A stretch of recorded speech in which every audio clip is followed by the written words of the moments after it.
détentrice d'une licence en relations internationales. Nous la connaissons surtout sous l'appellation de maîtresse vénérée parce que sur la toile, elle nous chauffe le cœur, le corps et l'esprit par ses discussions et ses posts sur la sexualité, mais surtout la sexualité saine, la sexualité épanouie des hommes et des femmes. Aujourd'hui, j'ai l'honneur, un grand honneur de recevoir pour vous pour cet épisode. On va parler de sexe, on aura chaud, on aura aussi froid, on va parler de beaucoup de sexe et de sexualité. Et je reçois pour vous notre maîtresse vénérée, que nous tous nous apprécions et dont nous surveillons les posts chaque jour sur Facebook. Tola. Bonsoir Tola, comment tu vas? Bonsoir, ça va bien. Ça va bien, d'accord. Oui. Nous allons commencer par ton parcours. Tu as eu un cursus normal et tu as eu, après le bac, tu as eu quel bac? Un bac A. Un bac A. Et après le bac, tu t'es orienté vers? Après le bac, j'ai fait le cycle 1 à l'INAM. Ok. Je crois que j'ai fini en 2006. Et après, j'ai fait des stages et j'ai pas pu intégrer les affaires étrangères puisque mon diplôme, c'était un diplôme en relations internationales. Donc, j'ai pas pu intégrer les affaires étrangères. Donc, par la suite, j'ai fait des stages dans des entreprises.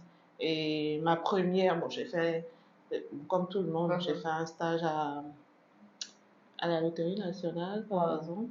Et c'est après le stage à la Loterie nationale que j'ai eu un contrat au call center de MTN, où j'ai fait 2 ans.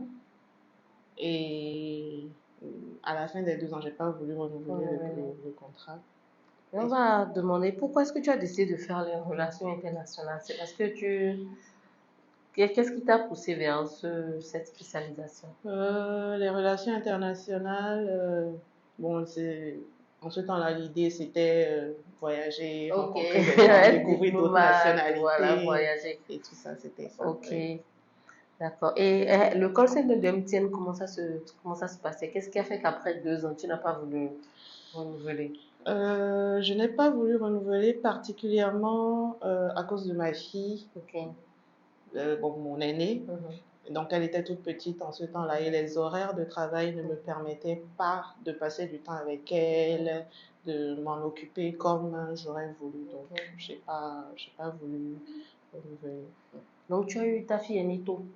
Oui, je l'ai eu en 2006. L'année où je finissais d'ailleurs mon premier cycle à l'ENAM. Donc aujourd'hui, ma fille, elle va avoir 18 ans. Elle vient d'avoir le bac cette année. Félicitations. Mais comment ça se passe quand on a une fille, quand on est encore aussi jeune au Bénin? Est-ce qu'on se fait aider avec les parents ou comment ça se gère au quotidien? Alors, moi, j'ai eu mes parents qui ont été très présents. Durant toute ma grossesse, par exemple, mon père, durant ma grossesse, je faisais le stage académique aux affaires étrangères. Donc, chaque matin, c'était mon père qui me déposait au ministère. Et avant de me déposer, on passait prendre le petit déjeuner avec ma grossesse en même temps. Et même le jour où j'allais accoucher, j'allais au stage et on avait pris le petit déjeuner et il m'avait déposé pour l'une des dernières consultations prénatales. Donc, c'est comme ça que j'ai accouché le jour-là, même sans savoir.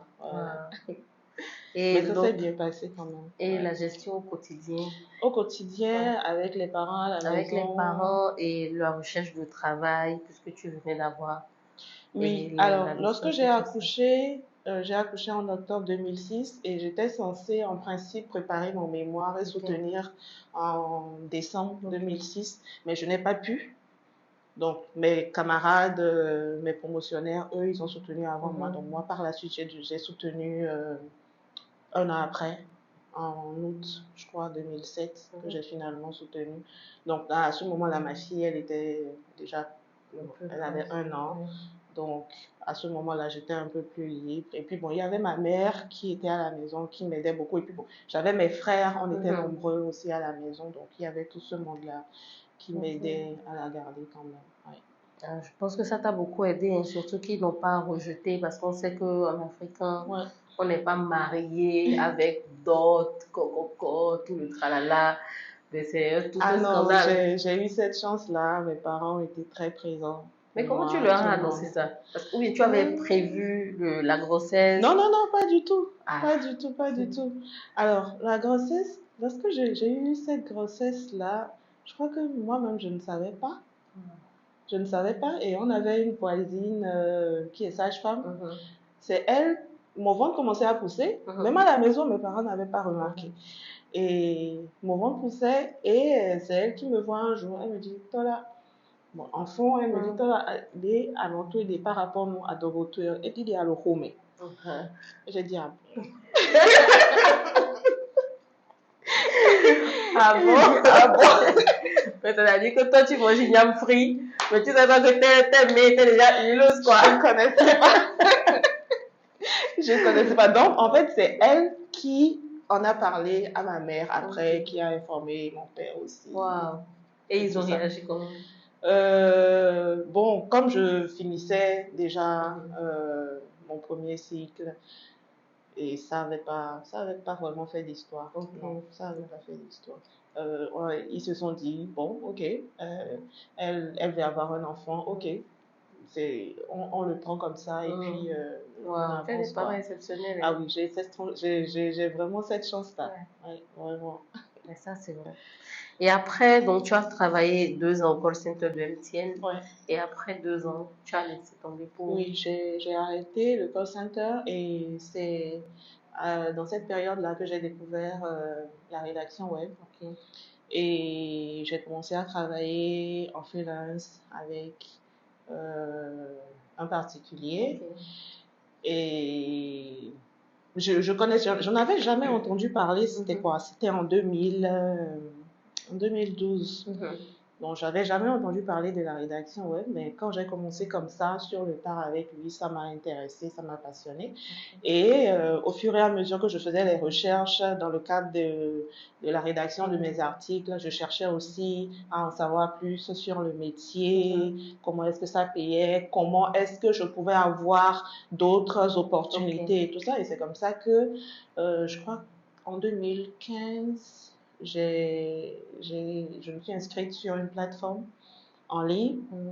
C'était Great Content, ceux qui ont travaillé dans le domaine vont connaître. Donc, c'est une plateforme sur laquelle je m'étais inscrite et il y avait on recevait des commandes de clients d'un peu partout dans le monde. La plateforme, c'est une plateforme basée en Allemagne. Et elle prenait aussi bien des francophones que des anglophones, des lusophones et tout ça. Oui. Donc, j'ai travaillé avec Great Content comme ça sur, on va dire, environ 5 ans quand même. 5 Et ans ça payait bien? Oui, oui. Est-ce que tu t'es fait former à la rédaction web ou tu as juste commencé? J'ai commencé comme ça. Et ma formation, je l'ai eue justement au fil de mes expériences. Justement avec le personnel de Great Content. Donc, il y avait des formations qu'ils organisaient périodiquement et c'est ça qui m'a beaucoup aidé aussi. Ok, d'accord. Et tu as arrêté de faire la rédaction web maintenant? Oui, j'ai arrêté la rédaction web parce que à un moment donné, c'était devenu un peu trop pesant pour moi. J'étais saturée. Tu avais trop de requêtes. Non seulement ça, j'étais saturée intellectuellement. Parce que la rédaction web, c'est un métier très prenant intellectuellement. Donc, j'essayais, je forçais, mais les dernières productions que je faisais, c'est-à-dire les derniers articles que j'ai rédigés, il y avait beaucoup trop de demandes de correction et tout ça. Donc, je me suis dit, bon, là, maintenant, il ne faut pas forcer, quoi. Donc, j'ai arrêté. Donc, ça demande en fait beaucoup d'investissement de soi, en fait, la rédaction. Oui. Parce que, en fait, de dehors, on a souvent l'impression que, bon, on fait quelques recherches, on colle certains trucs, et puis. Ah non, c'est pas du tout ça. On ne s'imagine pas quand on en a fait l'expérience. Et puis, n'est pas rédacteur web qui veut.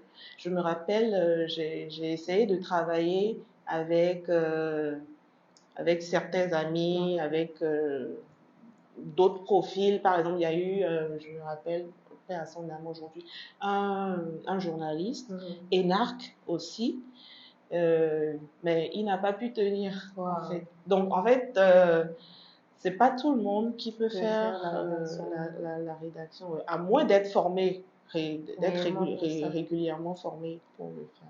Donc, en fait, un journaliste ne peut même pas être un rédacteur web. Même si c'est un journaliste et le truc là écrit, le journal écrit. En fait, l'écriture journalistique est différente de l'écriture pour le web. Ok. C'est pas pareil. Donc, c'est en cela que la formation, un journaliste formé à la rédaction web, oui, peut le faire. Il peut le faire. Mais en fait, s'il prend son style de la presse écrite qui le ramène en rédaction web, il ne va pas s'en sortir. D'accord. Mais en rédaction web, on n'écrit que des articles ou bien on fait aussi les annonces ou les fiches produits. Comment ça se passe? Oui, il y a les fiches produits, il y a les articles les conseils ou quoi d'autre?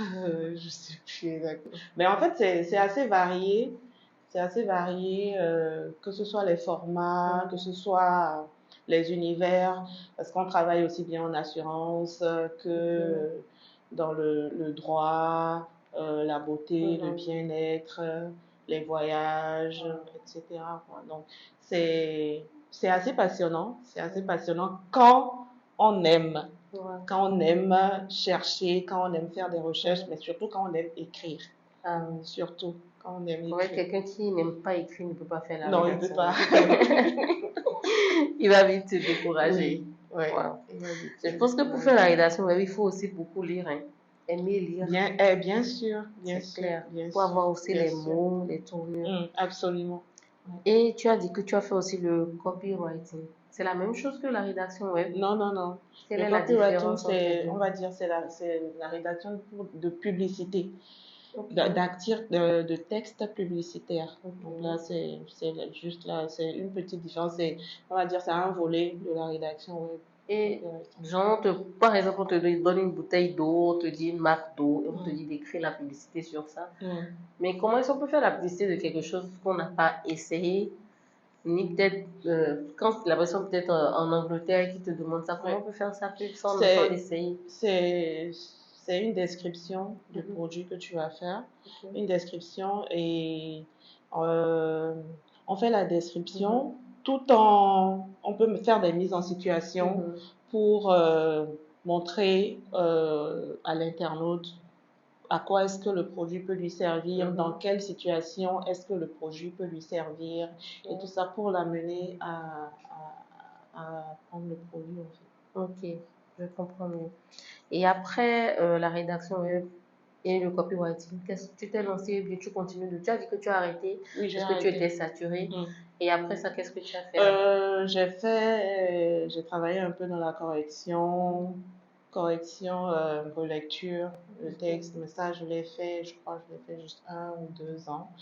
Et j'étais en train quand j'ai eu mon cancer du sein. Donc, à partir de ce moment-là, j'ai essayé de forcer pendant que j'étais en traitement, mais bon, j'y arrivais plus à un moment donné. Donc, quand j'ai fini cette période-là, je me suis dit, bon, j'arrête tout ça. J'avais envie maintenant de faire toute autre chose. Complètement, de faire... de remettre en fait tout à zéro. Oui. On va parler de ton cancer. Tu as eu le cancer du sein. Oui. Comment tu as été diagnostiquée? Alors, d'abord, j'étais à la maison un matin, je faisais la lessive et puis je sens une petite douleur dans le sein. Et bon, ça m'a un peu interpellée, mais je me suis dit, bon, ok. Mais c'est passé, c'était juste un truc de quelques secondes. Donc, quand c'est passé, je me suis dit, bon, ok. J'y ai pas prêté plus attention que ça. Alors, après ça, c'est le même truc s'est reproduit je vais dire, 3 ou 4 semaines après. Et là, maintenant, je me suis dit, bon, ok. On était même en octobre, c'était en octobre 2021. Donc, c'était en plein dans la campagne contre le cancer du sein. Donc, j'ai demandé à des amis où est-ce que je peux aller faire un dépistage du cancer du sein. Donc, on m'a indiqué un centre ABPF où je suis allée.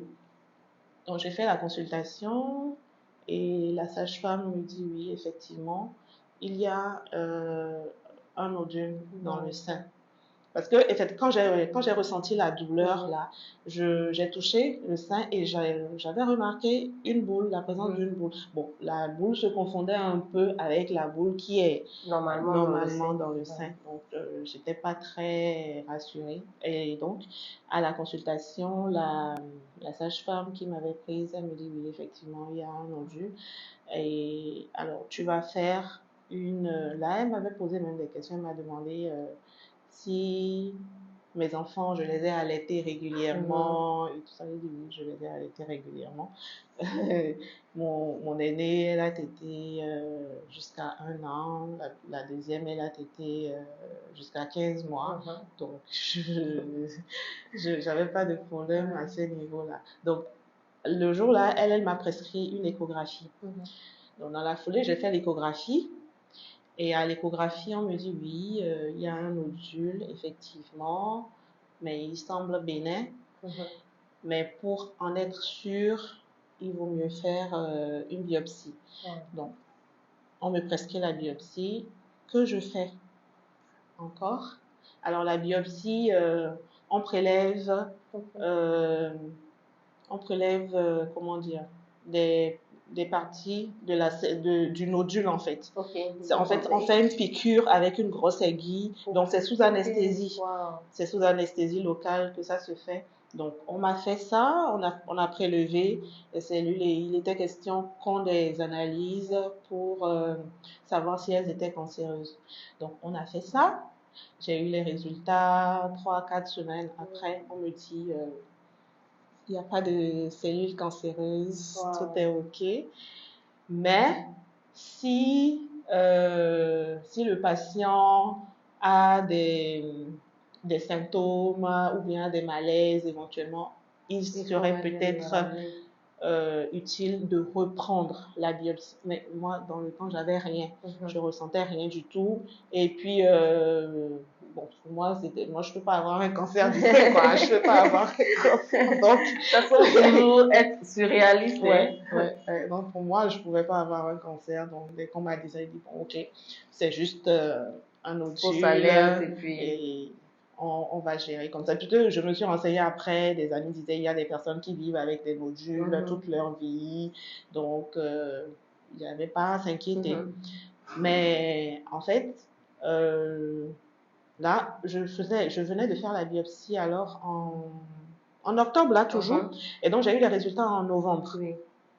Donc, de novembre à décembre, en fait, le nodule a pris du volume dans le sein et ça devenait douloureux. Ça devenait douloureux et à partir de ce moment-là, je remarquais que le bout du sein se remplissait.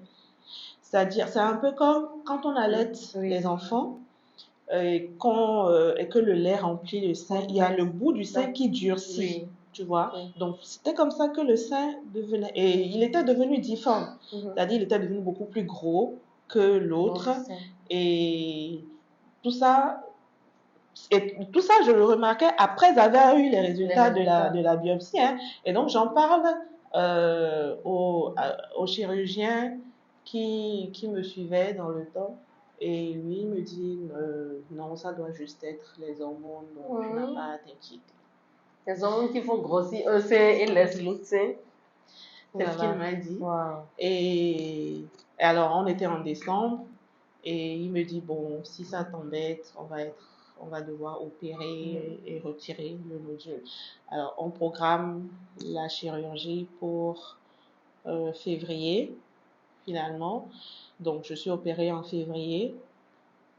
On me fait une nodulectomie, c'est-à-dire la chirurgie, c'est juste enlever un nodule, tu vois. C'était pas une opération pour enlever un cancer, tu vois. Alors, on fait cette chirurgie-là et on renvoie le nodule maintenant à l'anapathe, l'examen pour savoir s'il y a un cancer.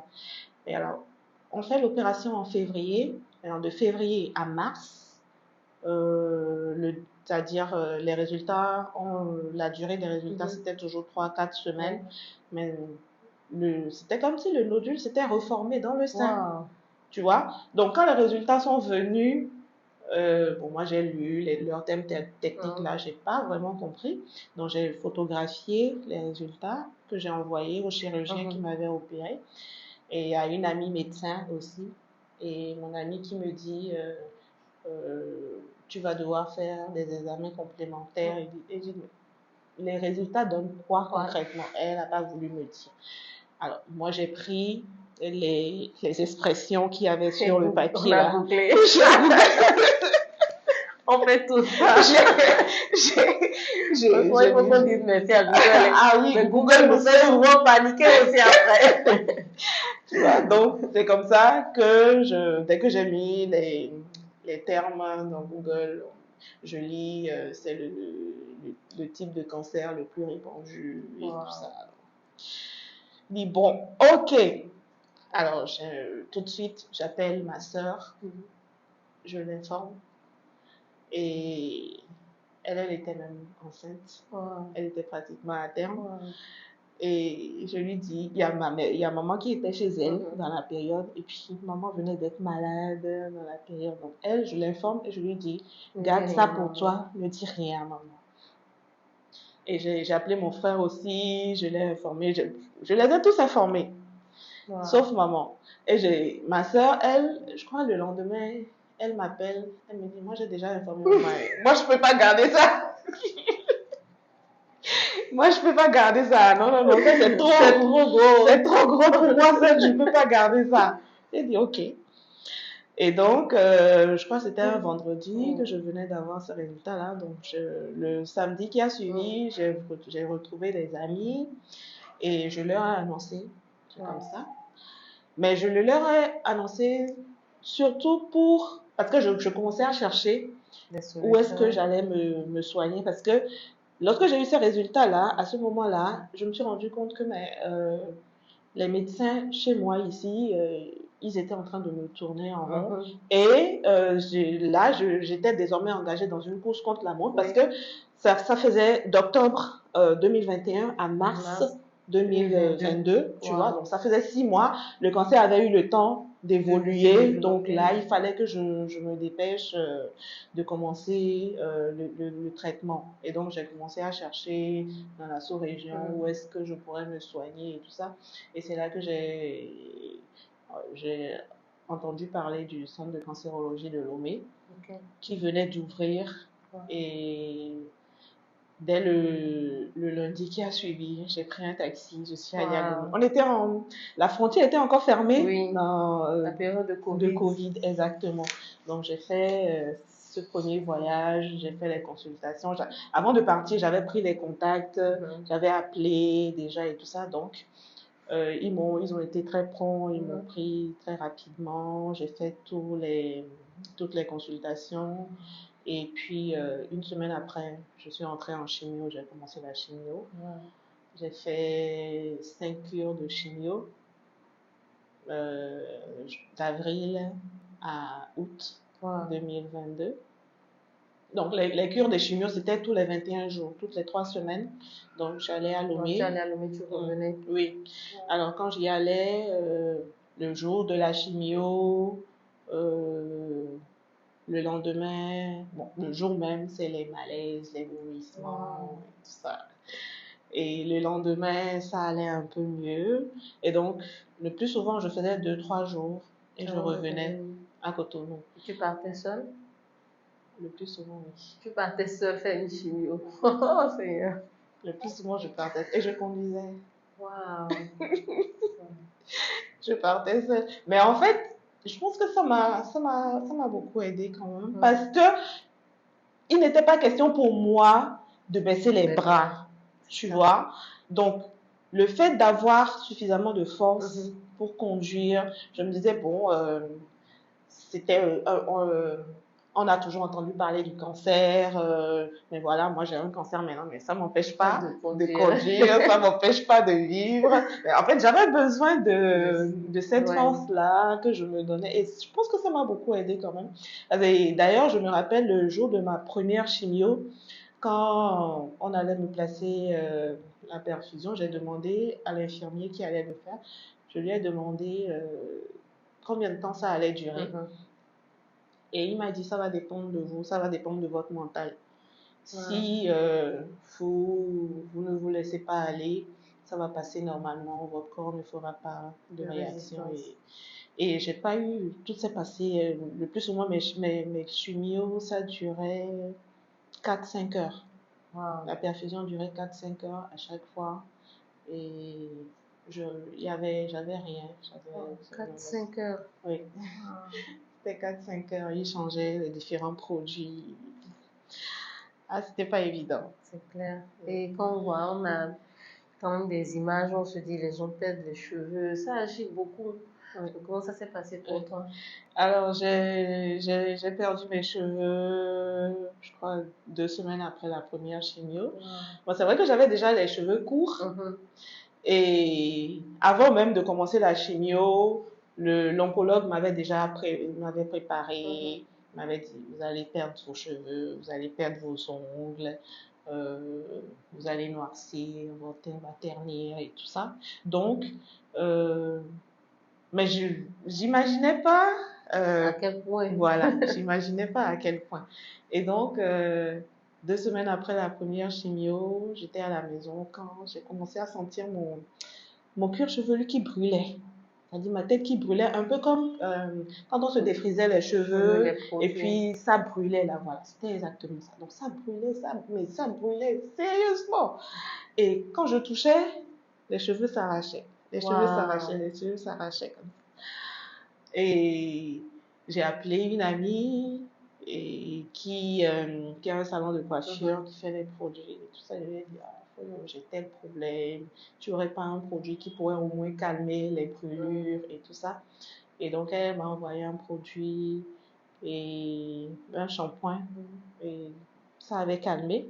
Donc, quand ça a commencé comme ça, les cheveux qui s'arrachaient, je suis allée chez le coiffeur. Et j'ai rasé une première fois. Et il restait encore un tout petit peu. Mais tout le reste est parti progressivement. Et en fait, ça... Les matins, quand je me réveillais, mon oreiller était plein de cheveux progressivement. Donc, c'est comme ça que progressivement, la tête est devenue toute vide complètement.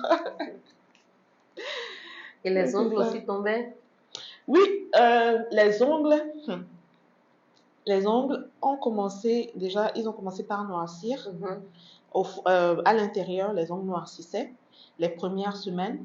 Et vers la fin de la chimio, en fait, maintenant, les ongles, comment dire, je ne vais pas dire qu'ils s'arrachaient, mais en fait, ils se froissaient. Ils se froissaient. Wow. Tu vois, c'est comme s'ils étaient morts. Exactement. Donc, déjà, toutes mes paumes étaient toutes sombres, noires. Mes paumes comme la plante des pieds, tout était noir. J'avais perdu les cils, les sourcils. Vrai. Tout. En fait, tout ce qu'il y avait comme poils sur mon corps, c'était... Mais tu n'avais plus besoin de défiler. Exactement. tout était parti. Tout était parti. J'avais plus le moindre poil sur le corps. Et donc, les ongles aussi, ça a commencé par les doigts. Et puis après, c'est les pieds. Et tout s'est arraché. Tout. À la fin de la chimio, j'avais plus trop. Et c'était noir. Mais quand je me voyais dans le noir, j'ai dit... Et il y a ma fille, ma petite fille, parfois quand elle me voit, elle dit, maman, tu es devenue bizarre. Est-ce que les enfants comprenaient ce qui se passait? Quand j'ai eu le diagnostic et que j'allais commencer, je leur en ai parlé. Et la petite, toujours, elle me dit, ah maman, donc tu vas perdre tes cheveux? J'ai dit oui, je crois que je vais perdre mes cheveux.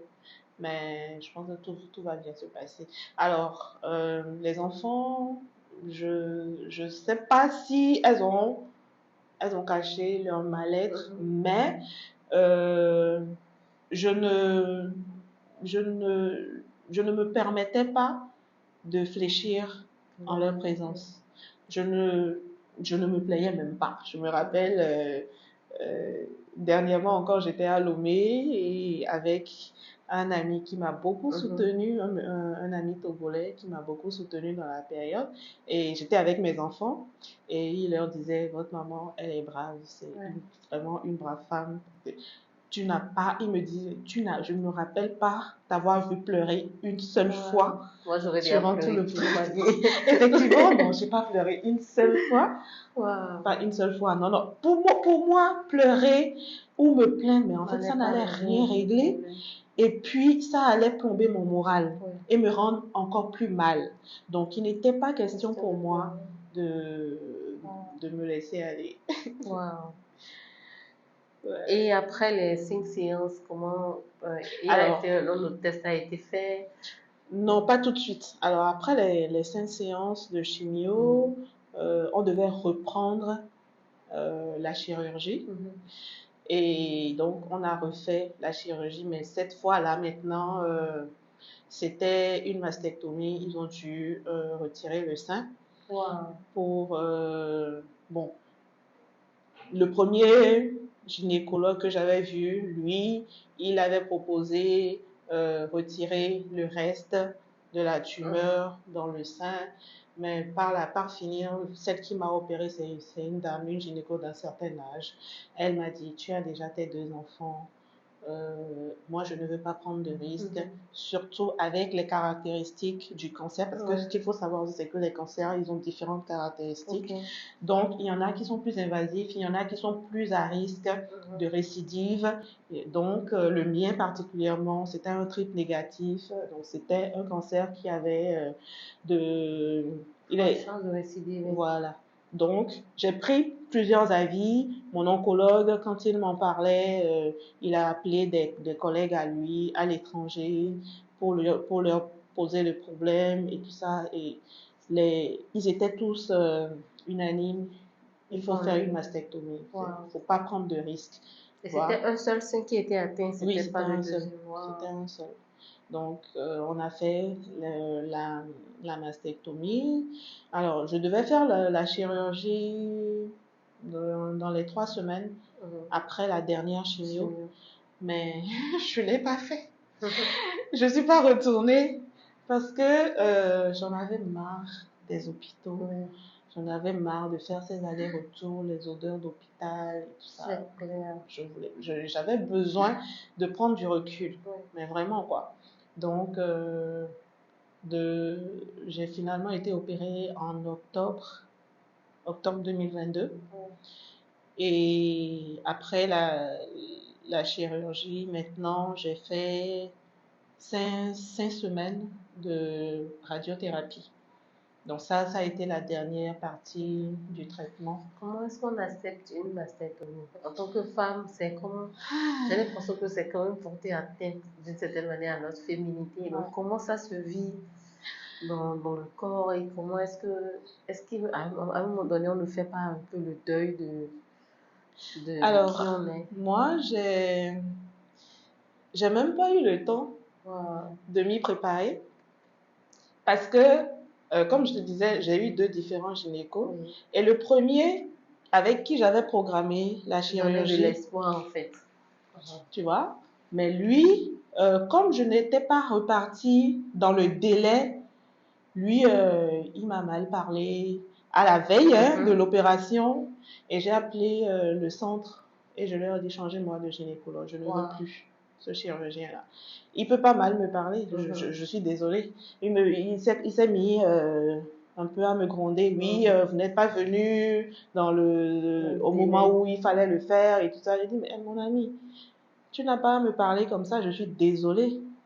Et donc, j'ai appelé mon oncologue, je lui ai dit, changez-moi de chirurgien. Donc, il a dû trouver un chirurgien disponible le jour où l'opération avait été programmée à la clinique. tu vois. Et donc, je suis entrée à la clinique la veille. Je crois que l'opération, c'était un mercredi. Donc, je suis entrée le mardi soir. Ah, Ils m'ont préparé. Mais jusque-là, encore, pour moi, c'était c'était juste juste enlevé. merci. Oh, Et donc, j'allais Seigneur. ressortir avec mes 2 seins, tu vois. Donc, Oh. je passe la nuit. Le matin, on vient me préparer. Comment on les appelle? Les anesthésies sont passées, poser des questions et tout ça. Et au fur et à mesure, il m'informait de l'évolution, oui. La chirurgienne, elle faisait une opération et que dès qu'elle allait finir, elle allait me prendre et tout ça. Donc, au moment où elle a fini l'autre opération maintenant, on me descend et on me fait asseoir dans la salle. Parce que c'est au moment où ils allaient finir maintenant que l'anesthésiste vient me voir, il me demande vous êtes venu pour quel type d'opération en fait? Parce qu'elle avait déjà décidé que c'était une mastectomie, tu vois. Et moi, je leur dis non, c'est pas une mastectomie, c'est juste, on va retirer c'est une chirurgie conservatrice en fait. Et lui, il n'a pas voulu tirer en fait. Donc, il m'a dit ah ok. Donc, quand il a fait le retour à la chirurgienne, elle me fait appeler. Donc, je descends et elle vient me voir et elle me dit, ah, il paraît que c'est une chirurgie conservatrice que tu veux faire et tout ça. Et je lui dis oui, c'est ce qu'on avait retenu avec le chirurgien qui était censé m'opérer. Et elle me dit, mais ce que l'oncologue m'a envoyé comme résultat, comme dossier, mais moi je ne peux pas faire une chirurgie conservatrice avec ces éléments-là. Et là, elle me demande, tu as des enfants? Je dis oui. Tu en as combien? Je dis 2. Et elle me dit, bon, tu as déjà allaité tes enfants, qu'est-ce que tu veux? Qu'est-ce que tu préfères entre avoir un sein en moins et rester en vie avec tes enfants et chercher à conserver les 2 seins et risquer ta vie? J'ai dit, ok. Wow. Et donc, elle me dit, et là, quand je réalise que on allait me retirer un sein, là, j'ai les yeux qui commencent à larmoyer. Et là, la dame, elle me prend dans ses bras et elle me rassure. Non, tu sais, tu pourras faire une reconstruction. Après, il y a des équipes de chirurgiens étrangers qui viennent souvent faire ce genre d'opération ici. Donc, c'est rien du tout. Je vais t'accompagner, je serai là avec toi et tout ça. Donc, elle m'a rassurée. Mais bon, elle m'a rassurée, mais... Ça, c'est pas facile. Oh là là. Donc, c'est comme ça que ça s'est passé. Donc, on a eu cet échange-là et après, on m'a fait rentrer dans le bloc, on m'a anesthésié et la chirurgie a été faite. Et comment s'est passé le réveil? Donc, le réveil, je me réveille, je ne sais plus à quelle heure, en tout cas, mais je crois que c'était au milieu de la nuit. Et j'avais mal. Et je vois un gros bandage sur moi comme ça. Donc, j'ouvre les yeux et je vois le truc. Ok. Mais sans plus, quoi. Bon, je savais que c'était comme ça que j'allais me réveiller. Donc, j'étais plus préoccupée en fait par mes douleurs surtout. J'avais beaucoup de douleurs. J'avais de très fortes douleurs. Et j'avais faim aussi et tout ça. Donc, après, quand je suis retournée dans ma chambre, il y avait justement mon compagnon qui était là. Et c'est lui qui était resté tout le temps. Et il essayait de me faire rire, de me taquiner et tout ça. Et puis, dans les échanges, à un moment donné, je crois, il me dit, ils m'ont remis le sein. Waouh. Ils m'ont remis le sein qu'ils ont enlevé et je suis allée acheter du formol et tout ça. Et il avait pris une photo et je lui ai dit montre-moi. Je lui ai dit montre-moi. Il me dit non, toi aussi, je peux pas te montrer ça. Je lui ai dit montre-moi. J'ai besoin de voir ça pour le deuil. oui, pour faire le deuil. Donc, il a été réticent. J'ai dit mais montre-moi. Et donc, il m'a montré et je vois je vois le truc avec plein de graisse. En fait, cette image-là m'est restée jusqu'à aujourd'hui. Et c'est là que je vois que, mais, en fait, tout ce qu'on a, nos seins là, c'est que de la graisse, en fait. C'est que de la graisse qu'on a en réalité. Donc, j'ai vu l'image, mais j'avoue que ça m'a pas affecté plus que ça. Mais comme je le dis, ma principale préoccupation, c'était d'en finir avec tout ça. Ouais. C'était vraiment d'en finir et de reprendre ma vie. C'était vraiment ça. Donc, tout ce qu'il fallait faire pour que ça passe, c'était bon pour moi. Et puis, l'autre chose, je me disais, il y a dans la période, je suivais des vidéos d'autres femmes qui ont fait un cancer du sein. Il y avait des témoignages que je lisais sur les réseaux sociaux et tout ça. Et il y avait des personnes qui vivaient bien pire que moi. Tu vois, donc, aussi bien que ce soit un cancer ou bien d'autres maladies, d'autres situations, il y avait des personnes qui vivaient bien pire. Donc, je me disais, j'avais pas le droit de me plaindre, quoi. C'est-à-dire, me plaindre, ce serait comme être ingrate envers Dieu pour ma situation. Donc, comme je dis, tout ce qui me préoccupait, c'était en finir avec ça, que ça passe. Et tu as automatiquement programmé la chirurgie réparatrice ou tu as attendu quand même? Non, non, non. Je voulais la programmer tout de suite après, mais l'oncologue, il m'a recommandé d'attendre 1-2 ans quand même avant de le faire. Et pendant ce temps, la période où tu attendais, comment tu sortais? Tu affichais ou comment tu gérais? Comment ça se gère? Ça, je me rappelle, après la chirurgie, je faisais le suivi toujours à Lomé. Donc, moi, j'allais à Lomé comme ça, hein. je couvrais rien du tout, hein. Et je me rappelle, la chirurgienne qui m'avait opéré, j'arrive un jour comme ça, elle dit, tu as quitté Cotonou pour venir ici comme ça. Je dis, mais docteur, vous voulez que je fasse quoi? Et c'est là qu'elle me dit, mais non, tu n'as pas besoin de t'afficher comme ça, tout le monde n'a pas besoin de savoir que tu n'as... Je dis, mais moi, honnêtement, c'est pas le plus important. Pour moi, c'est pas un crime. Et c'est vrai que ça fait, elle a un seul sein. Et puis, mais bon, moi, honnêtement, ça m'a pas vraiment dérangé.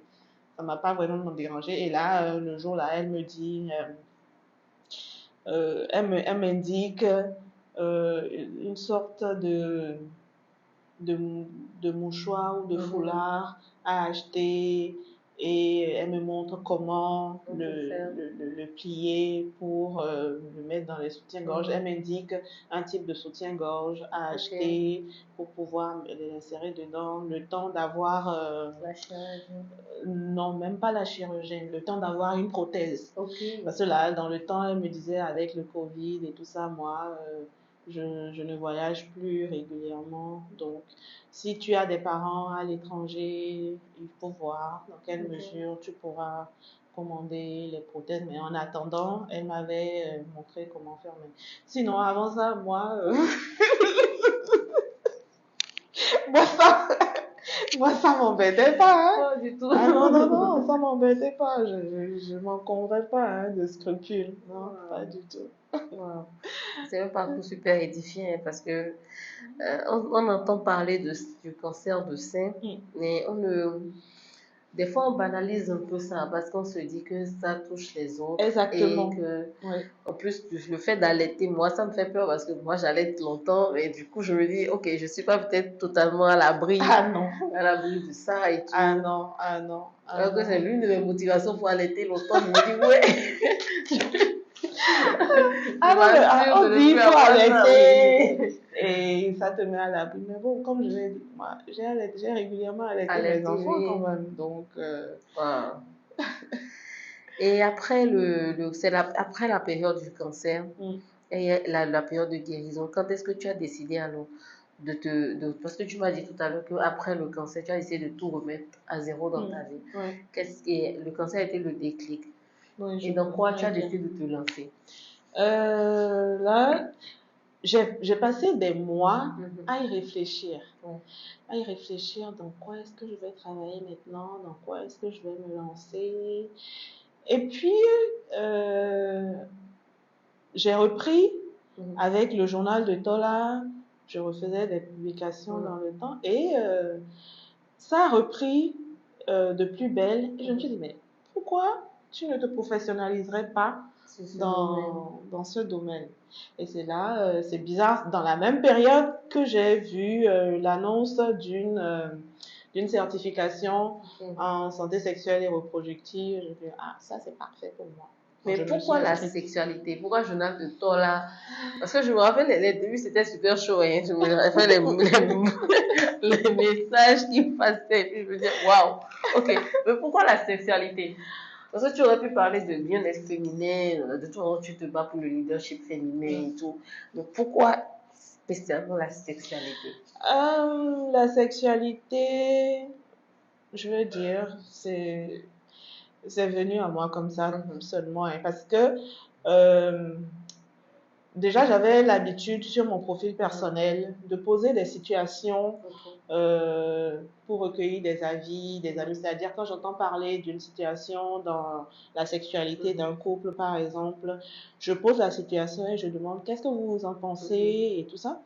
Mais en fait, dans les retours que j'avais, je remarquais beaucoup de méconnaissance du sujet. Et c'est là que je me suis dit, c'est même sur mon profil hein, que j'ai lancé comme ça. Et si on créait une plateforme sur laquelle on partageait nos expériences, on parlait de comment on vit notre sexualité et tout ça, pour édifier d'autres, pour amener les gens à s'ouvrir aussi et même à se dire oui, il y a des personnes qui vivent la même chose que moi. Ça veut dire que c'est pas si grave que ça, ou bien ça pouvait permettre à certains de trouver des solutions à leurs problèmes et tout ça. Donc, ils ont tous dit oui, oui, oui, vas-y, vas-y, vas-y, vas-y. Donc, c'est comme ça que j'ai créé la page, le journal de Tola. Et au début, moi, je connaissais rien en réalité. Et j'allais faire des recherches dans Google. Quand je pensais à un sujet en particulier, j'allais faire des recherches dans Google et je venais écrire les publications. Donc, c'est comme ça que j'ai commencé le journal de Tola. Et le journal de Tola, et puis il y a eu plusieurs réactions. Au début, c'était quand même plus ou moins mitigé, c'est ça, où les gens avaient plus de retenue. Oui, les gens avaient beaucoup, beaucoup de retenue, puisque la sexualité, c'est un sujet très tabou dans nos sociétés. Et je me rappelle, même, il y en avait, quand quelqu'un commentait, qu'il voyait, il venait réagir. Ah bon, toi aussi, tu commentes cette publication-là? Ah bon, toi aussi, tu es ici, quoi. Vous allez tous vous rallier. Après, moi, je ne perds pas espoir. Donc, on a continué comme ça et c'est venu progressivement. Et aujourd'hui, quand même, il y a beaucoup plus la parole est beaucoup plus libre sur ces questions-là. Et je pense que je peux en être fière quand même. Oui, vraiment. C'est un objectif quand même d'atteindre progressivement. Oui. Et selon toi, quelle est ta vision de la sexualité épanouie, autant chez l'homme que chez la femme? Vision de la sexualité épanouie, c'est déjà pouvoir en parler Mhm. librement, entre, entre partenaires et pouvoir exprimer son plaisir, pouvoir avoir du plaisir déjà et exprimer son plaisir et être libre d'expérimenter tout ce qui peut contribuer à notre épanouissement. Je pense quand même que oui. Mais on remarque souvent sur les publications que, en vrai, dans beaucoup de couples, ce n'est pas ça. Ah non. On remarque que dans beaucoup de couples, il y a plus, je ne sais pas, est-ce que c'est la retenue ou c'est une vision erronée de comment doit se passer la sexualité? Je dirais c'est un conditionnement sociologique Ok. principalement. Euh, Comme je le dis, le sexe est encore très tabou, Mhm. donc les gens ont du mal à aborder ces questions-là, même entre époux. Oui. Ils ont du mal à se dire, oh, tu sais, je n'aime pas ci, ou bien j'aurais aimé ça, j'aurais aimé que tu fasses ci, et tout ça. Et l'autre chose aussi, c'est que il y en a beaucoup qui ont une idée figée Ok. de la sexualité, du fonctionnement d'une relation sexuelle. Bon, je veux pas les flécher, mais je pense particulièrement aux hommes Oui. quand j'en parle. Mhm. Et il y en a beaucoup pour qui ont cette idée-là dont ils ne veulent pas se Pas se défaire, défaire. tu vois. Et donc, même quand leurs partenaires se plaignent ou leur font des remarques, en fait, ils ne Ils l'entendent n'écoutent pas, pas. tu vois. Ils les écoutent, mais ils ne les entendent pas, Oui. en fait, tu vois. Parce que eux, ils ont leur idée qui est immuable pour eux. Or, la sexualité, c'est pas ça, en Oui. fait. Et le plaisir diffère d'un individu à un Un autre. autre. Donc, pour être un bon amant, il faut apprendre à connaître son partenaire, il faut apprendre à savoir ce Ce que que son son partenaire. partenaire aime, comment est-ce que son plaisir fonctionne en fait. Ouais. Voilà. Et je pense que tu as même brisé le tabou de plus c'est gros, plus c'est bon.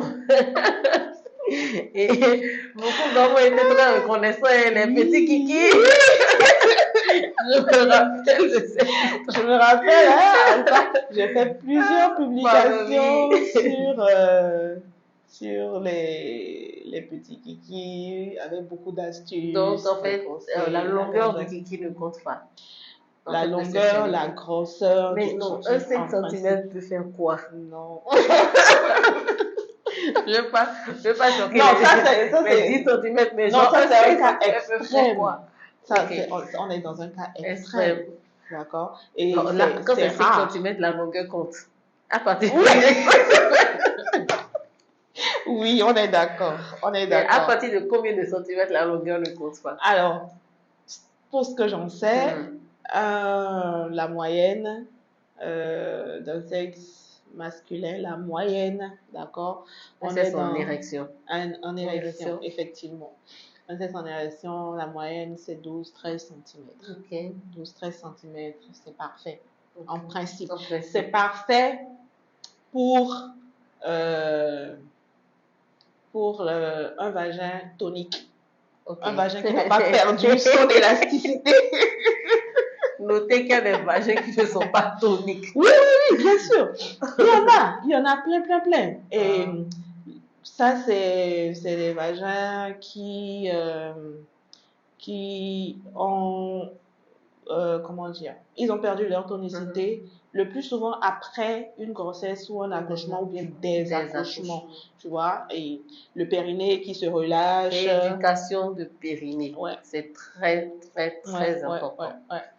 Et ça, c'est un autre sujet Ouais. sur lequel il faut maintenant beaucoup communiquer, beaucoup Communiquer. Ouais. sensibiliser. Ouais. Mm. Donc, à partir de 12 cm ou 10 cm, normalement, ça peut faire le job. Oui, normalement.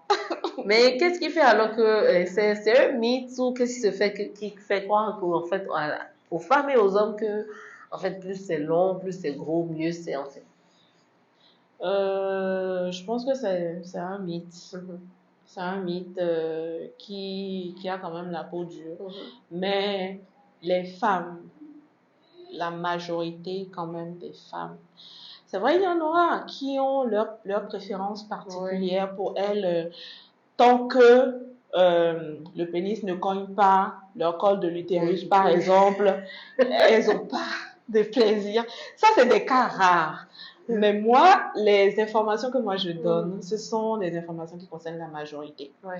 Et donc, euh, un pénis de 12-13 centimètres, c'est parfait en principe. Parce que l'autre chose qu'il faut savoir, c'est que le plaisir chez la femme, en fait, il est ressenti, euh, comment, je ne veux pas dire, il est ressenti dès la surface. Ok.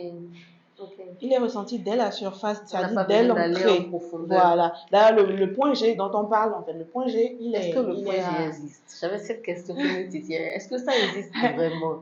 Oui, le Parce que point les gens G, disent que ça existe, c'est que c'est quelque part, genre. Oui, Et puis qu'il faut que le kiki soit penché pour pouvoir atteindre ça. Donc je me demande, est-ce que je. Bon, moi j'ai un fils, est-ce que je dois commencer à bien pencher son kiki pour que son kiki soit bien pardon, les kikis de l'enfant. Donc, mais comment alors le point G? Est-ce que Non, ça en fait, existe? Comment le trouver? Et tout. oui, le point G, il existe. Mais là, on parle même d'une zone. Ok. En fait, c'est une zone qui est située à l'entrée du vagin. C'est vrai que à l'entrée du vagin, il faut courber les doigts pour l'atteindre, véritablement. Mais en fait, on n'a pas besoin, euh, ce n'est pas obligatoire de stimuler le point G pour que la femme ait du plaisir.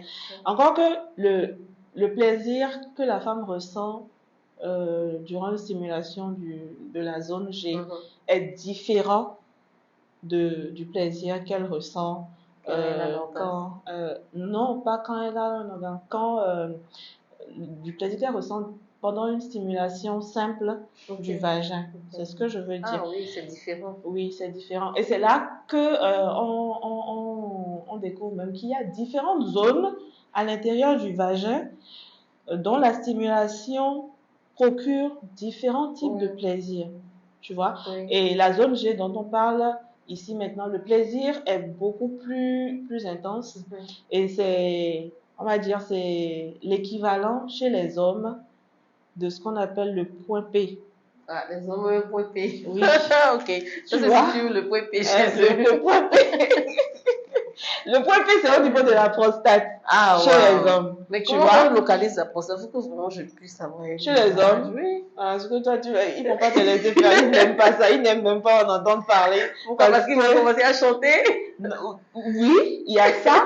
Mais en fait, pour accéder à la prostate chez l'homme, il faut passer par l'anus, en fait. Ah, ok. Tu vois? Pas ça. Donc, ils n'aiment pas. Surtout avec tout ce qui se passe actuellement, ils ne vont pas aimer. Ah non, quand j'en parle sur le journal, ah non, non, tu veux nous transformer en homosexuels, maintenant, c'est ça. Hey, pardon, moi je ne dis que ce qui est.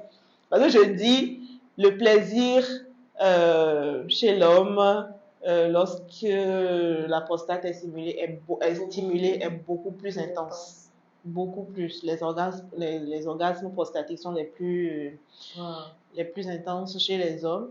Et il est possible aussi de stimuler le point P en externe sans passer par l'anus chez l'homme.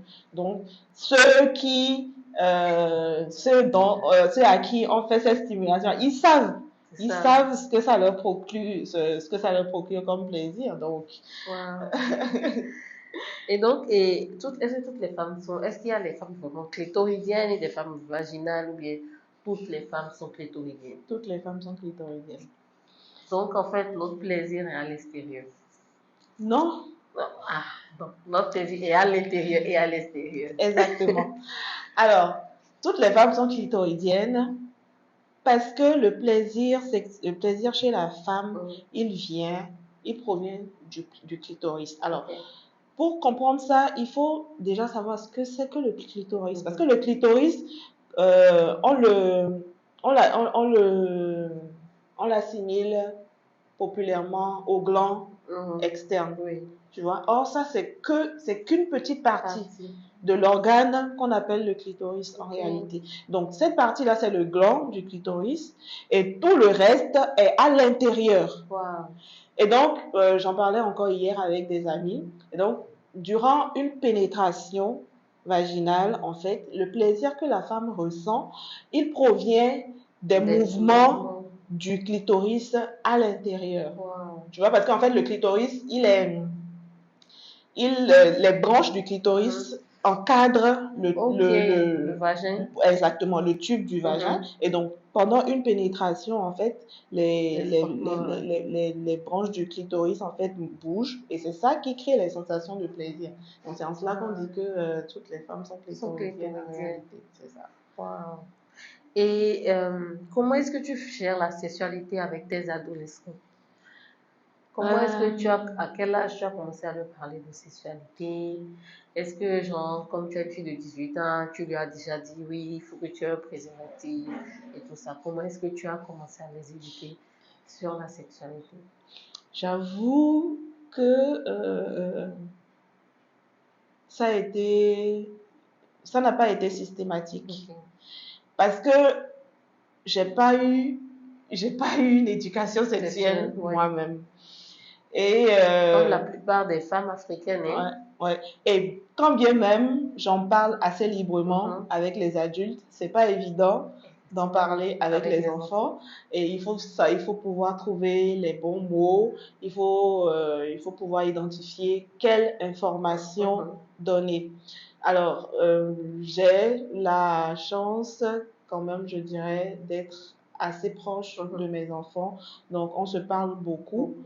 Et je crois que avec mon aîné, je profitais beaucoup des films qu'on regardait ou bien des informations. Alors, elle, bon, comme je dis, elle va avoir 18 ans là maintenant. Et le journal, j'ai commencé il y a 4 ans, ça va faire 5 ans bientôt. Donc, c'était dans cette période-là que j'ai commencé avec elle. Et je me rappelle, j'avais fait une série de publications sur les premières fois des femmes. Donc, j'avais reçu beaucoup de témoignages de femmes qui ont raconté leur première fois et tout ça. Donc, j'ai fait lire ces publications-là, par exemple, à ma fille. Je lui ai fait lire et après, quand elle lisait, on débriefait et je lui expliquais comment ça se passait, pourquoi est-ce que ces personnes, elles ont mal. Mais l'information principale que je donnais dans cette période-là, je lui disais, avec tout ce que j'apprends aujourd'hui sur la sexualité, si je devais recommencer, j'attendrais d'être suffisamment informée avant de commencer. Et donc, c'était le premier conseil que moi je lui donnais. Je lui disais, prends le temps de te renseigner suffisamment sur la sexualité. Prends le temps, laisse à ton corps le temps de mûrir suffisamment avant de commencer. Oui. Là, tu le fais. En fait, à ce moment-là, ton plaisir est plus mature. Ton plaisir est plus mature à ce moment-là. Donc, il n'y a rien qui presse, en fait. Tu as tout le temps pour le faire. Ouais. Parce que discuter de sexualité avec des ados, c'est pas facile. Oui, c'est pas facile parce que nous-mêmes, on ne nous a pas fait ça. Non seulement on ne nous a pas fait ça, mais en fait, nous-mêmes, nous avons déjà une certaine réticence à parler de sexualité, même avec des adultes, tu vois. Donc, mais à ce moment-là, il faut se rendre compte que c'est un passage obligé, en fait. Alors, c'est-à-dire que si on veut protéger les enfants, il faut les informer. Il faut trouver le moyen de leur en parler, tu vois. Et moi, on a un groupe sur WhatsApp avec d'autres médecins et des parents sur lesquels on les accompagne, on leur donne des conseils, on partage des ressources avec eux sur lesquelles ils peuvent se baser pour initier les échanges sur la sexualité avec leurs enfants.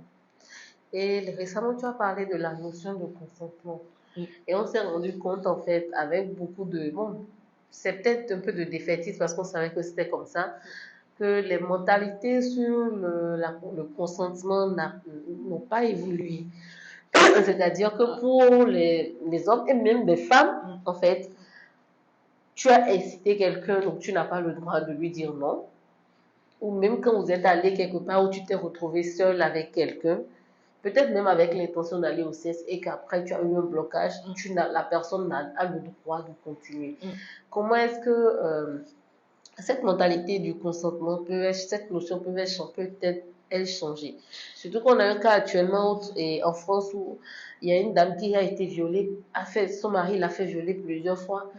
Et les violeurs disent que oui, le mari avait donné son consentement. Mais c'est aberrant. Comment c'est le mari qui a donné son consentement? C'est lui qui subit, c'est pas lui qui subit. C'est aberrant. C'est pas lui qui subit. Et c'est bizarre, j'ai lancé je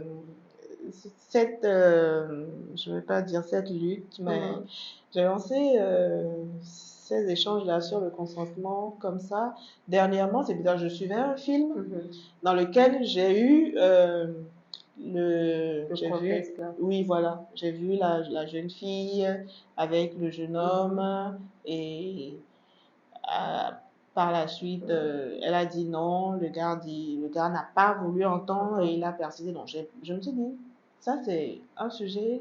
Il y a une femme même qui a réagi qui dit que oui, c'est elle qui a fait le premier pas, c'est elle qui a... Mais c'est incroyable en fait. En fait, j'ai été, est-ce que je vais dire choquée? Mais en fait, j'ai eu beaucoup de pincements au cœur en lisant la majorité quand même des commentaires. Parce que c'est ça le plus triste, c'est que la majorité considère que déjà, on considère que le désir masculin prime sur le désir féminin. On excuse plus le désir masculin que le désir féminin. C'est-à-dire que l'homme, on considère que... il est comme un animal, quoi. Exactement. Dès qu'il est lancé, il faut qu'il aille au bout. Tu vois? Et je me dis, mais si on nous dit que oui, lorsque l'homme arrive à un niveau d'excitation, qu'il ne peut plus se retenir, je dis, mais si... La femme aussi arrive à ça, parce que moi, j'ai un exemple. Ça m'est arrivé une fois où c'est le monsieur qui était fatigué. Et ça n'a pas pu. Ça n'a pas pu. Quand ça arrive comme ça, pourquoi est-ce que moi, je ne peux pas, genre, le violer alors? Pourquoi moi, je ne peux pas lui dire, genre, non, au point où j'en suis, je ne peux pas m'arrêter? Et c'est des cas que j'ai eus, toujours sur le journal. Je me rappelle, ça doit faire 1 an, j'ai eu des cas comme ça, de femmes qui disaient gaillardement, si mon homme, si moi j'ai envie de lui et que il me dit non, mais moi je vais le violer. Ah, waouh. Mais en fait, le jour où j'ai lu... Non, mais on me dit oui, au réveil le matin, mais moi je prends son sexe comme je veux, j'en fais ce que je veux, mais je sais pas quoi, mais j'étais choquée. Je dis, mais comment? C'est-à-dire, l'homme n'a pas le droit de dire non.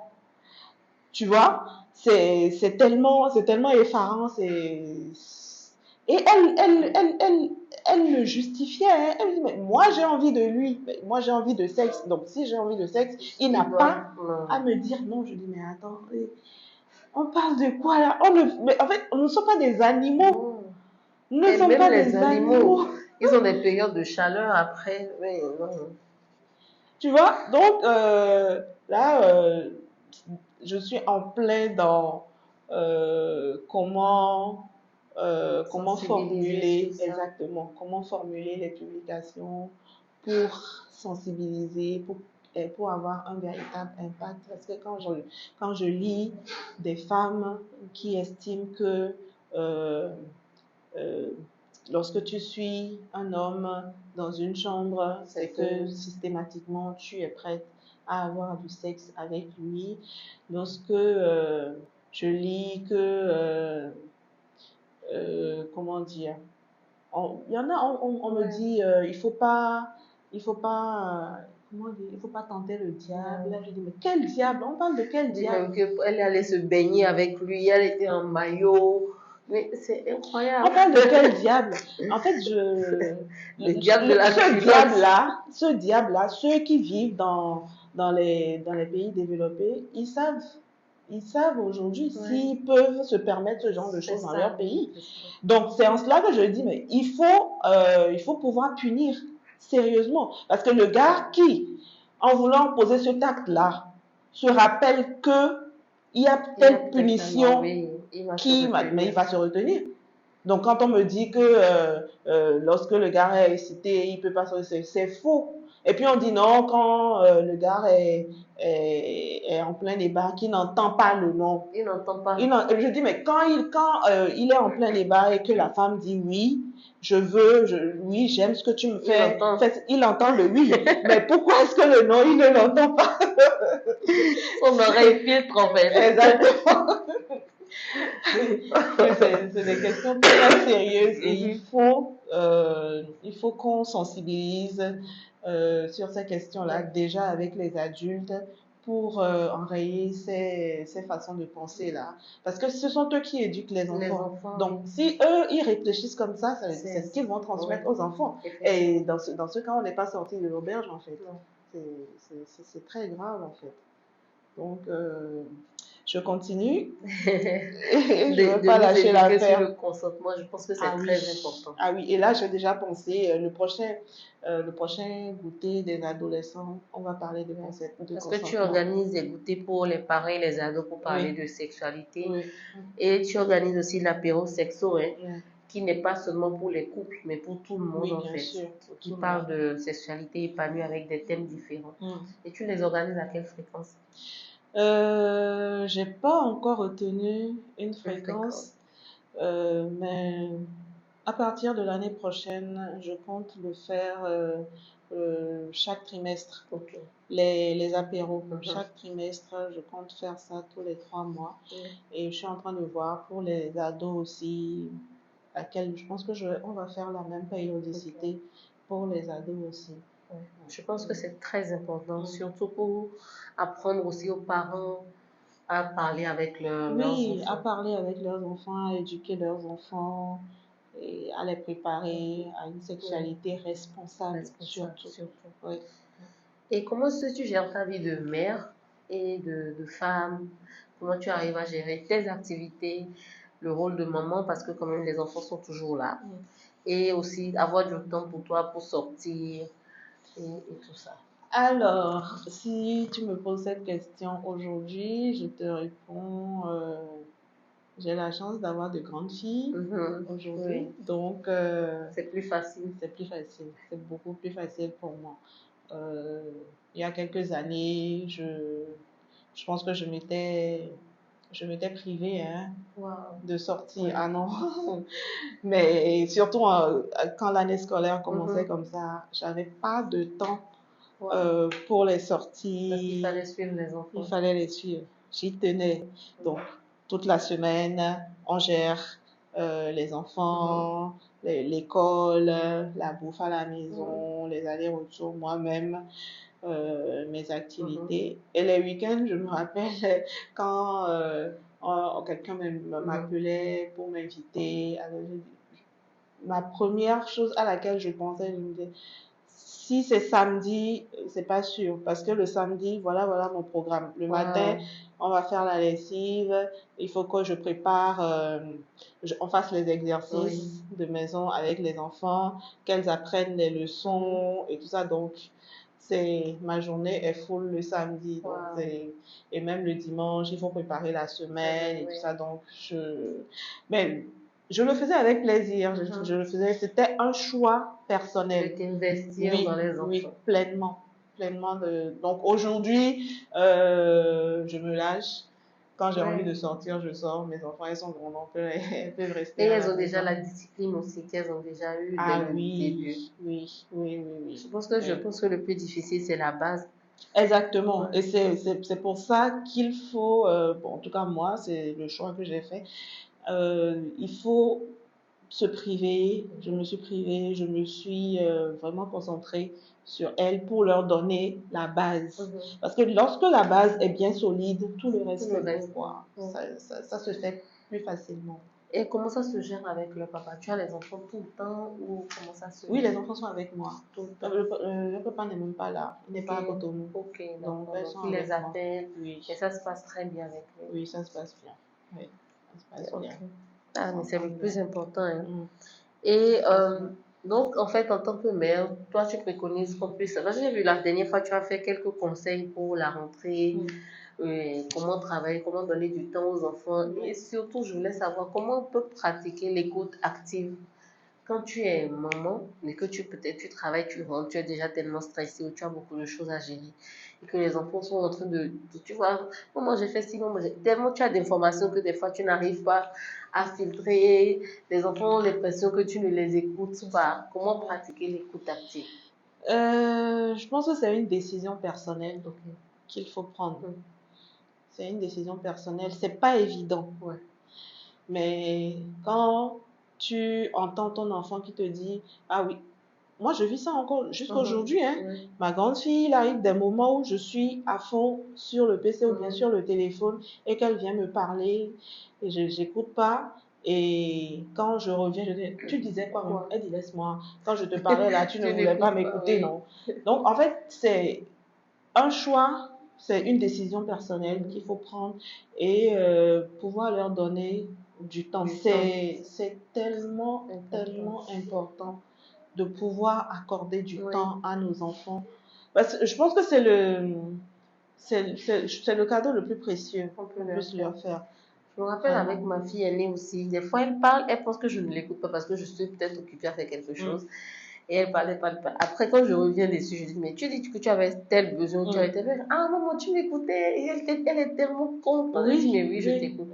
Même si je te donne l'impression que je ne suis pas là, je t'écoute. Donc, je pense que c'est important, mais c'est pas facile. C'est pas facile. C'est pas du tout facile. Et en fait, il faut qu'on apprenne surtout à exprimer nos sentiments à nos enfants. La plupart d'entre nous, nous avons grandi avec des parents qui ne nous ont pas exprimé leurs sentiments. Et à l'adolescence surtout, on trouvait que nos parents ne nous aimaient pas. Oui, moi je ne pensais nous littéralement pas, que ma maman me détestait. Tu vois, donc il a fallu qu'on arrive à l'âge adulte avant de s'en rendre compte. Mais il y en a beaucoup que ce sentiment d'abandon a conduit à la dérive, tu vois. Donc il faut que nous-mêmes on corrige ce genre de choses-là auprès de nos enfants, nous arranger pour être présents pour eux, c'est-à-dire aménager un petit temps, même de loin. Je me rappelle quand je travaillais en entreprise, il m'arrivait des fois juste d'appeler la maison pour parler avec elle. Il arrivait des fois où elle pouvait m'envoyer un message. Là, je parle de mon aînée. Elle était seule en ce moment-là. Donc, il arrivait des fois où elle m'écrivait et maman, quand tu vas rentrer là, je veux te parler. Tu vois? Donc, il faut pouvoir trouver ces moments-là. Et quand on est avec les enfants, il faut être avec eux. Il faut qu'ils sentent ça. Il faut qu'ils sentent qu'on est là. Alors, lorsqu'on n'est pas disponible, il faut leur expliquer. Je ne suis pas disponible pour le moment. Donne-moi telle durée. Je finis rapidement ce que je suis en train de faire et je suis à toi. Et surtout quand on est stressé ou énervé, leur expliquer que ce n'est pas à cause d'eux qu'on l'est aussi. Oui, c'est très important. C'est très important parce que c'est vite parti que les enfants, ils se mettent à culpabiliser, euh, qu'ils qu'ils considèrent qu'ils sont de trop dans notre Surtout vie. ça. C'est vite arrivé. Et c'est des attitudes qu'il faut vraiment, il faut prévenir, il faut éviter dans notre Ça me éducation rappelle avec une nos enfants. conversation que j'ai eue récemment avec ma fille où je lui disais que on parlait de copinage, petite amie et tout. Je lui disais que ben, de ne pas être pressée, que moi, par exemple, elle, sa petite soeur, elle, je les ai eues un peu tôt, et que moi, j'aurais voulu voyager et pourquoi profiter de la vie aussi, que quand j'ai eu mon premier salaire, j'avais déjà des enfants. Donc, c'est pas comme si je pouvais claquer mon premier C'est ça. salaire, faire tout ce que je voulais, que Ouais. moi, je veux pour elle, en fait, qu'elle puisse profiter de la vie, voir le monde avant de faire des enfants, parce que les enfants, c'est à vie. Hein. Ouais. Et elle me disait, maman, donc tu regrettes de nous avoir eu. C'est fascinant à quel point les enfants, ils prennent un truc seulement, une seule information, Oui, et puis ils l'interprètent. Voilà. Et je lui ai dit, mais vraiment. non, je ne regrette pas de vous avoir eu parce que vous êtes les meilleures choses qui me soient arrivées. C'est vrai que j'aurais voulu que ce soit un peu plus tard, mais je ne regrette pas. Et ça l'a beaucoup plus rassurée. Oui, c'est Du coup. important d'échanger avec les enfants, de leur expliquer nos comportements, nos choix, nos décisions et aussi de les impliquer. Oui. C'est important de les impliquer. Moi, ma fille, mon aînée surtout, c'est ma confidente, c'est ma conseillère, c'est ma petite maman, quoi. Et c'est quand j'ai une décision à prendre ou bien quand je suis face à une situation, je l'appelle, ah, tu sais, voilà ce qui se passe.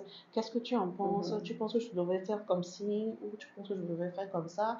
Et ce qui a fait que aujourd'hui, c'est parfois quand je m'habille, avant de sortir, elle me regarde. C'est ça là que tu veux porter pour sortir aujourd'hui. Ou bien, dans n'importe quelle situation, quand elle n'est pas d'accord, elle vient me l'exprimer. C'est comme ma fille aujourd'hui, j'allaitais son frère et il tirait mon habit vers le bas comme ça. Mais ils sont trop tossés. Et bien, elle arrange la vie. Je dis, ouais. Donc, elle a déjà cette notion au moins qu'il faut protéger ce qui est précieux. Et tout ça.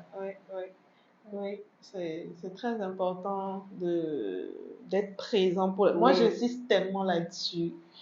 Parce que des enfants qui manquent de la présence de leurs parents, c'est des enfants, ils vont chercher cette affection-là ailleurs. Et ça les expose. Ça les expose à des abus. Donc, comme je le dis, c'est le cadeau le plus précieux qu'on puisse faire à nos enfants. Vraiment, quoi. Même de loin, on peut être présent pour nos enfants. Appeler, écouter, poser des questions. Oui. Se faire vraiment présent dans leur vie. Oui. C'est très important.